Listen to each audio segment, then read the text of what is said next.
Bien sûr, de crypto, les infos crypto pour ceux qui n'ont pas le temps. On avait prévu ce pump du Bitcoin, mais la suite est pas très glorieuse, les gars. On va parler de ça ce matin. C'est parti avec un BTC qui est à 26 240. Il prend à peu près 2% ce matin. Il est même monté un peu plus haut, vous allez voir, qui s'arrête sur des zones très intéressantes. On a Ethereum qui pousse un peu moins fort, 1646 $, plus 0,5. C'est à peu près pareil pour le reste de la map. C'est vraiment BTC qui draine tout là ce matin. On a Missile Sol qui prend un petit 1%. Matic qui est le seul à retracer dans ce top 15 qui perd 2,4%. Le bas du tableau, on a Léo à plus 2,5. On a aussi une petite perte du côté d'Ashbar qui nous pousse un joli 2%, c'est pareil pour Lido. Et mon pire ennemi, Crow de Crypto.com, qui fait un joli 3,2%. Les gars, du côté tout d'abord du long short ratio, c'est très intéressant ce qu'on est en train de voir. On est en train d'alimenter comme il se doit ce petit pump, tout simplement parce que regardez, le nombre de positions qui se sont ouvertes en short, c'est la ligne rouge, c'est le nombre de positions short qui se sont ouvertes. Et vous savez qu'on va toujours à l'inverse de la tendance de ce que fait la majorité. Ça permet d'alimenter ce pump puisque désormais il n'y a plus que 63% de personnes qui sont en long. C'est encore beaucoup, vous me direz-vous, mais alors il faut aller punir, à mon avis, tous les gens qui sont rentrés en short. On en a puni une partie et normalement ils ont mis leur stop au-dessus, je dirais, de ce plus haut ici. Alors est-ce qu'on pourra aller les chercher? Ça, l'avenir nous le dira.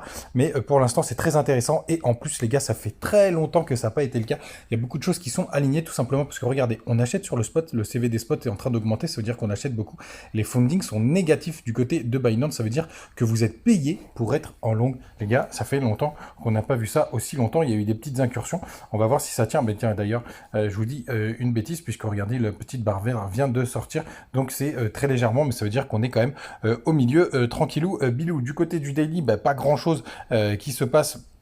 Tout simplement puisqu'on tient toujours nos 0,382 et regardez, cette pattern elle est magnifique puisqu'on a été chercher beaucoup de stops qui sont ici et vous allez voir sur les plus petits time frames, on est tout simplement au milieu d'un range, dans le range et regardez le RSI, même si on l'a pas complètement touché, il a quand même fait support et on a fait un joli W sur le RSI, regardez comme il est beau. Tout simplement juste là, je crois même qu'il est très précis. Oui, on a bien fait un haut, un bas plus haut sur le dernier, sur la dernière petite chute. Donc c'est vraiment très intéressant ce qui est en train de se passer. Et ce pump, ça fait un petit moment que je vous le dis. Je pense qu'on va pumper tout simplement. Et c'est ce qui est en train de se passer. Ce qui se passe du coup du côté du 4 heures. Regardez comme c'est pas mal. Regardez où est-ce qu'on est ici. Là pour l'instant, on se fait rejeter aux alentours des 26 230 $. Et regardez cette zone, c'est le petit trait qui est juste là. Regardez, on est pile à chaque fois dans le haut de range. Cette mèche ici, cette mèche ici. Regardez, hop, cette mèche ici, toutes ces petites mèches ici, et donc vous avez le range, on va dire, confirmé, c'est jusqu'aux 26 800 $, un petit peu en dessous. Donc c'est vraiment très intéressant ce qui est en train de se passer. Vous savez, je suis en position, je vous l'ai partagé depuis un moment. Vous avez les infos ici, plus 40%, ça fait plaisir. Ligne balance, en tout cas, en 4 heures, c'est jusqu'aux 26 800 $. Donc je pense qu'on devrait aller les chercher. On a pris pas mal de stops, et en haut du range, on verra ce que ça donne. Tout simplement, vous voyez ces petites mèches ici, je pense qu'on désormais on va y aller, mais surtout par contre les gars, derrière malheureusement je pense que ce sera le dernier pump. D'ailleurs c'est intéressant, on se fait rejeter par la Tenkan, où est-ce qu'elle est la Kinjun, elle est au 27 400. Il y avait quand même quelques stops là-haut, donc on pourrait aller un petit peu plus haut. Moi, personnellement, j'ai mis mes TP vers les 26 800 $. Mais malheureusement, les gars, derrière, je pense que on va continuer la chute. On pourrait peut-être tracer une droite juste là. On va voir ce que ça donne. Si on trace une droite comme ça, on le fait en direct live. Je vais enlever Ishimoku pour que ce soit plus lisible. Regardez, hop, on va voir ce que ça donne. Et ça pourrait être le sommet du pump, si jamais. Tac, oui, on a plusieurs touchettes.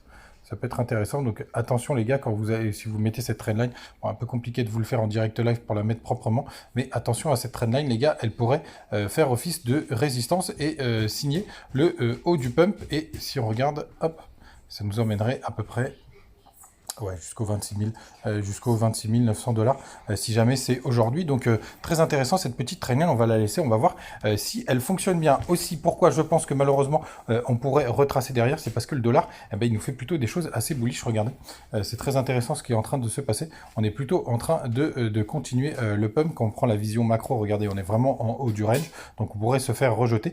Je vous le redis et vous le redis les gars, on est quand comme ça ce soit bien clair, on est quand même sur une belle zone de rebond potentiel. J'y crois pas trop, surtout au vu de ce qui se passe d'un point de vue macro, mais sachez qu'on est quand même sur une bonne zone de rebond potentiel, donc à pas négliger, même si j'y crois pas trop, et je pense qu'on devrait aller quand même encore chasser quelques petits stops sur le dollar au-dessus là, au-dessus de ce plus haut, pourquoi pas aller chercher au-dessus de celui-ci.